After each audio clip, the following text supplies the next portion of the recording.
আমাদের পৃথিবীতে কয়েকটি মাত্র দেশ আছে যারা তেল উৎপাদন করে এবং তেল বিদেশে রপ্তানি করে। তো এই দেশগুলোর মধ্যে বেশ কয়েকটি দেশ আছে যারা নিজেদের মধ্যে একটা কার্টেল বানিয়েছে বা গ্রুপ বানিয়েছে। এই গ্রুপটার নাম হলো ওপেক। এই ওপেকের ফুল ফর্ম হলো organisation of the petroleum exporting countries.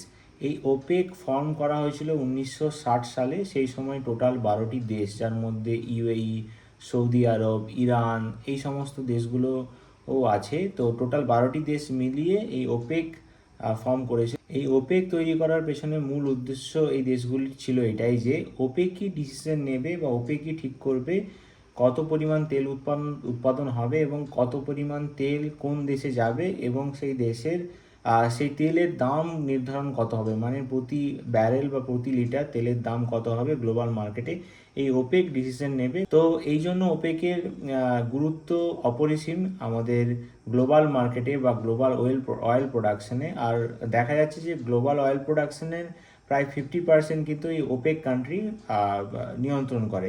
তো এখন যেটা হয়েছে আর কি, রিসেন্টলি ইউএই, ইউনাইটেড আরব এমিরেটস জানিয়ে দিয়েছে তারা ওপেক কান্ট্রি থেকে এক্সিট করছে, মানে ওপেক কান্ট্রিতে তারা আর থাকছে না।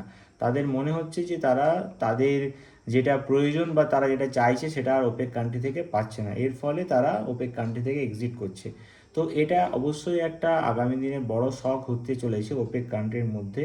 কারণ ওপেক কান্ট্রিতে যে 12টা দেশ আছে তার মধ্যে ইউএই হলো চতুর্থতম দেশ বা ফোর্থ র্যাঙ্কিংয়ে আছে, যার মানে উৎপাদনের দিক থেকে 4 নম্বর র্যাঙ্কিংয়ে আছে হলো ইউএই। তো ইউএই যদি এক্সিট করে যায় ওপেক কান্ট্রি থেকে, তাহলে কিন্তু এটা ওপেক যে কার্টেল বা যে গ্রুপ, এই গ্রুপটার উপর কিন্তু এটা ভীষণ বড় ইম্প্যাক্ট ক্রিয়েট করবে বা একটা শক ক্রিয়েট করবে।